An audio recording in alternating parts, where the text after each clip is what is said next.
All right, in every conversational program we write, actually in NC or conversational, there's going to be a group of program parameters that are associated with that program. Conversational programs, every single program will have their own set of program parameters. NC programs all will share one set of program parameters. If we look on the input screen, about 4 buttons down, 4 soft keys on the F4, there is program parameters. We click on that, and there are several pages of settings and parameters that we can set. And again, these are going to be global parameters for that entire program.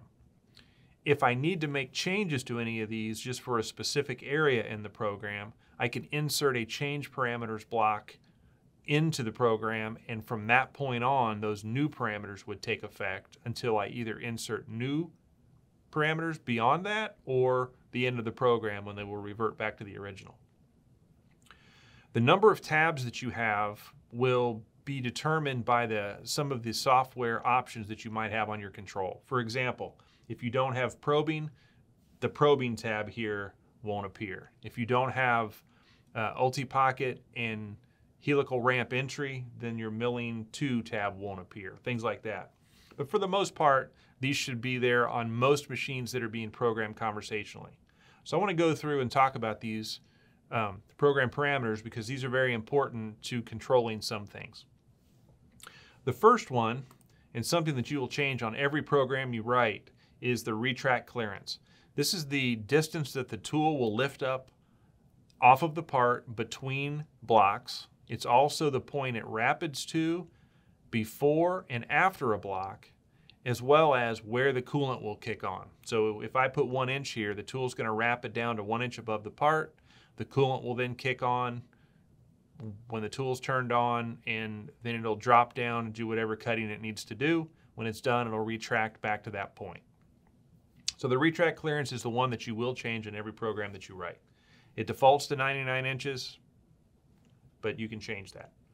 While we're talking about defaults, anytime you find that you go in and change program parameters very often, you may make that change and then you see the F4 button here, save as user default. That will become the default when you create a new program.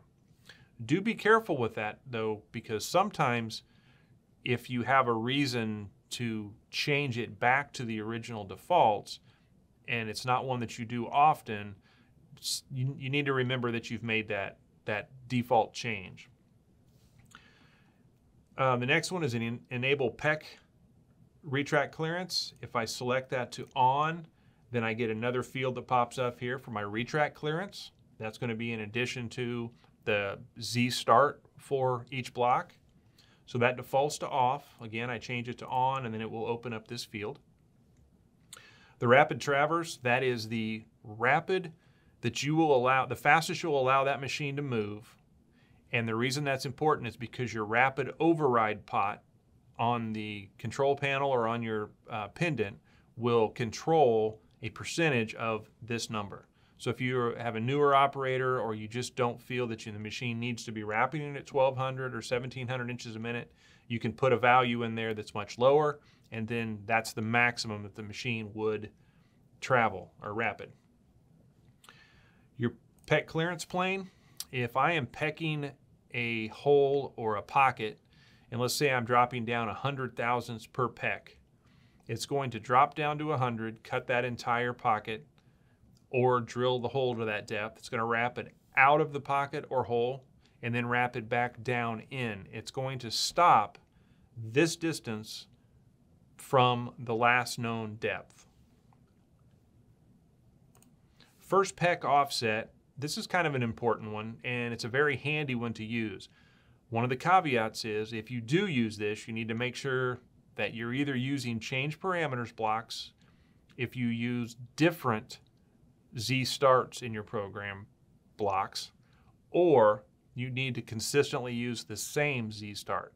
What this will do, if I leave this at 0 and I have a Z start of 0.1, and then my peck depth in my block is only 0.05, I'm going to get 2 full passes of air before I ever touch the part, because 50 thousandths times 2 would be 100 thousandths, and we begin pecking from the Z start. What this first peck offset does, it then takes you to the Z start. We're going to offset down towards the part by whatever value you have here, and our pecks will begin there. So in my example, I could have a Z start of 0.1, have 0.1 for this particular parameter, and then my pecks would begin immediately from the first pass. So that's kind of an important one.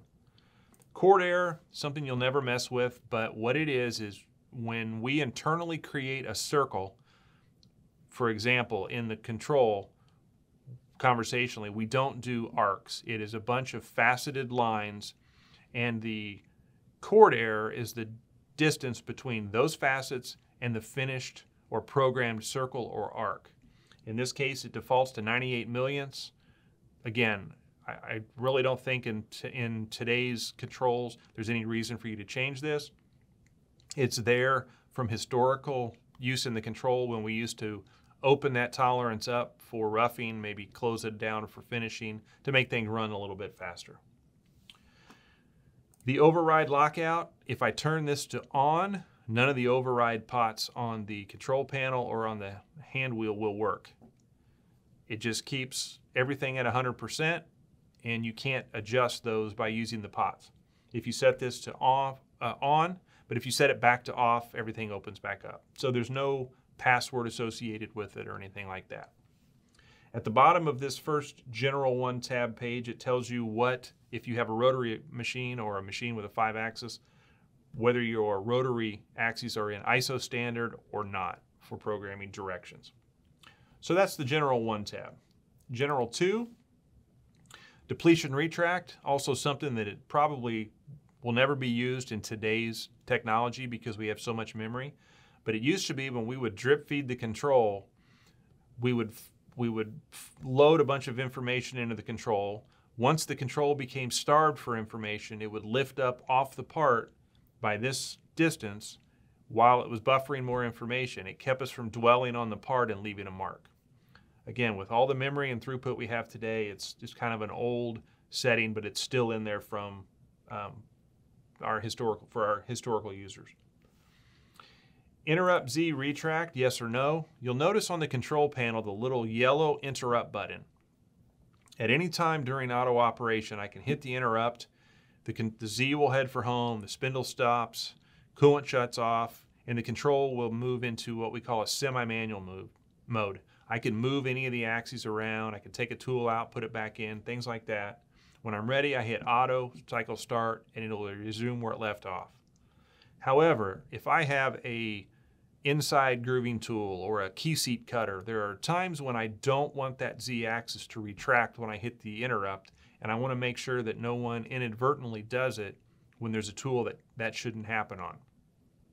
So I would set this interrupt cycle Z retract flag to no. That way when I hit this interrupt button, it won't just take off in Z, therefore wrecking my part and my tool. Move to safe position during tool change. This is really for the VM10s or the smaller machines. If I set this to yes, every time a tool change is instigated in the control, it will send the table to home position or to a position that you've set in a parameter. Do the tool change, then the table will come back to the location where it was before the tool change. So this is a really good one when you have smaller work envelope or a taller part with longer tools, things like that, so we don't have interference when we do the tool change. Tool change op stop. I can set this on for, if I turn on the optional stop on the control when I'm in auto operation, if that's on, do I want it to automatically stop before or after a tool change? Or I can set both to yes and it would stop both before and after. Maybe I need to clear the chips off of drill. I had a bird's nest or a bunch of windy chips on there or something like that. So if I need to turn that off or stop it for some reason, then I can do that. And of course, if I don't have the optional stop to pressed on the control, it'll move on past there and we'll ignore it. Tool change optimization, yes and no. Some of the videos in the series, we talk about using tool change optimization, and if I insert it into a program, then it will prioritize my tool changes. If this flag is set to yes, and it defaults to yes. If for some reason I wanted to turn that off, I could set this to no, and then it would ignore my tool change optimization in the program, and it would use the tools in the order that they were programmed. Automatic safe reposition is a very specific set of commands and things we can do for 5-axis. We're going to skip that at this point. If you don't have a 5-axis machine, this probably won't show up for you anyway. All right, we're going to go to milling 1. Blend offset is another one that you may use often. So we know from programming the blocks that we automatically blend on and blend off when we're doing contours, circles, and things like that. Well, the distance we start off of the part that we blend onto from, so the distance away from that we arc on, is what's set here in the blend offset. So this is how far away we are when we blend. Sometimes if I'm doing an inside circle, let's say I'm doing an 850 thousandths diameter inside circle with a 3/4 inch tool, I don't have room to start 3 millimeters or 118 thousandths away and blend on. So I may have to shrink this number up. I still want to blend. I don't want to come down right on the circle, but I have to shorten the number. That's a good indication or a good instance where we would use this. The blend overlap, when we blend on, wherever we become contact that circle, for example, we're going to go all the way around. We're going to go past that point by whatever this parameter is set to before we arc off. And when we arc off, we're also only going to arc off to the distance that our blend offset is set to. Speed, finish feed and speed, these are from the old Ultimax days. Again, we want to be able to use some of the older programs and things that we've used in the past, so some of that data will make it here. We're now able to control the roughing and finishing speeds and feeds independently in the block, so we no longer need this. Stock allowance, there's 2 ways that we can create or determine stock allowance in the program. If we leave it to the default value, you'll notice when we go into a mill circle block, for example, there's an allowances tab, and it'll be grayed out because all of our finish allowances are handled here in the program parameters. So if I have this set to program parameters, and I can pull that down and set it, then these 2 values for X and Y and Z are the finish allowance for all of my finish tools. All of my finish tools. This would be a global setting for the entire program. However, what we recommend, and what most of our users now do, unless again they're using old programs or they're just used to it this way, we set this flag to data blocks. That opens up that allowances tab in the program, and now you can set a set of allowances for X and Y and Z independently for each block. So this is where we would set that. Milling direction, climb or conventional, when we're doing a can cycle like a mill circle or a mill frame, at least especially on that finish pass, what direction do we want that tool to be traveling? The default pocket overlap, step over percent, when we are in anything pocketing, it will default to whatever value is here. If you find that you use 20% more often than 50, maybe you want to save that as a user default. Cutter comp parameter, if you picture a V shape where we're coming up one side and going down the other, when we get all the way to the top, somehow we have to transition to that next angle to go back down. Do we want to come over with a line, or do we want to round that corner a little bit and come down on the other side? It just is determined by whether or not you want a very sharp corner or more of a deburred corner. It won't be much of an arc, but there will be one there. So you can select in arc or line. Milling 2, this is one of them that will only appear if you have the helical ramp entry and ulti-pocket options. But this is where we determine for roughing and finishing whether we want a helix or straight plunge. And if we do select helix, what is the degree of slope and what is the percentage of the tool diameter that we use for that helix. A couple other things down here for setting the operator, specifying a start point in a pocket. If I answer yes here, then when I went into my when I went into my block, I would see a new XY field, which is where I want the tool to plunge. If I don't have this set, then it'll plunge in the center of the pocket, and so forth. Plunge near center, that's kind of the same thing. It goes along with this. If I set that to no, then I can set this to yes, and it will plunge somewhere close to center, but not directly on center. The control we'll use will figure that out. There we go. If I have my operator specify start point set to yes, then the allow plunge outside pocket flag comes on, and I can say yes or no. If I say yes, and I have a three-sided pocket, for example, or for whatever reason I want to plunge my tool outside of the programmed pocket and come in from one of the sides, then I can do that by saying yes, I want to specify the start point, and then yes, I want to allow plunge outside the pocket. If this is set to no and you try to plunge somewhere outside the pocket, you'll get an error. Adaptipath is our high-speed machining algorithm that we can do conversationally. We can select a pocket to spiral inward, outward, or we have two settings for Adaptipath. And these are the linking tolerance parameters that are being used to determine when that tool lifts up and so forth. Holes, bore, orient, retract. This is for single point boring. If we're going to bore a hole, we're going to bore all the way to the bottom of that hole. We want the tool to orient, and then we're going to move away from that finished wall towards the center of the hole by whatever this value is. It defaults to 19 thousandths and 7/10. You can change that. But that means we want to make sure also that our tip of our tool is aligned with the drive keys, so we know that when we orient and it moves towards the center of that hole, we're not going to be driving the tool into the other side. But that's what this is. These other two, pretty self-explanatory. It's the number of seconds that we want the tool to dwell at the bottom of a hole.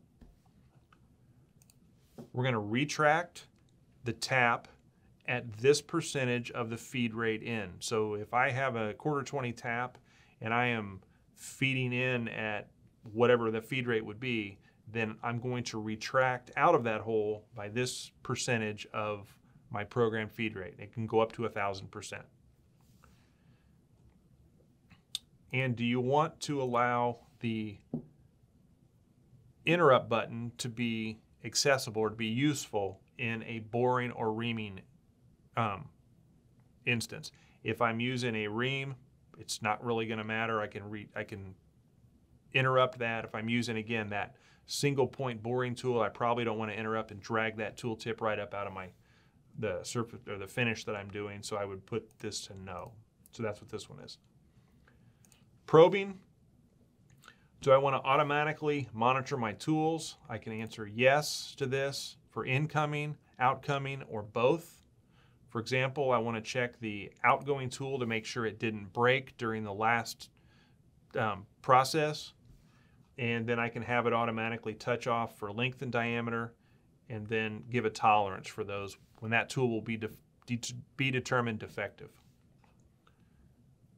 And of course, if I'm going to check for diameter, there's a where field in the tool setup. Do I want that to be included? For part probing, do I want to retain my values or not? If I retain the values, that will physically change the part setup values in my program. If I do not retain, they will hold those just in memory, and once the program is completed or you hit reset, it loses that information, and then it would default back to the actual values that were in the part setup before the probing routine. Usually set this to retain. That's what I do. When we are probing in sequence or in the program, we have to position that probe tip somehow. We're going to be given an X, Y, and Z fields to position that tip. And do we want those positions to be machine or part relative? So that's what this one here is for. And then on the screen, do we want a pop-up message to appear that gives me the results from the probe? Yes or no? And the last one is the Performance tab. This is our surface finish quality. Basically, the smaller the number, the slower the process of that feature is going to happen, but the better surface finish and the most obedient the toolpath will be. The higher the number, we have from 1 to 100, the faster it's going to process, but it's going to be less, we'll be less concerned about surface finish, and we may round corners a little bit. You'll get that micro rounding, those micro radiuses when we come around a profile, for example. So again, 1 is the smallest, 100 is the largest, and these are the default values we find that works, gives you the little bit of the best mix between speed and surface finish. 20 for finish and 80 for roughing. And the last one is data smoothing. If I were to program something with a lot of lines, this works for NC as well. If I had a lot of lines to create something rather than a smooth arc, I can set a tolerance, and if the control can include multiples of those line segments inside of this tolerance without moving outside of this tolerance that we give it, then it will make that one smooth arc rather than a bunch of lines where we may get some faceting or some jerky motion in the control.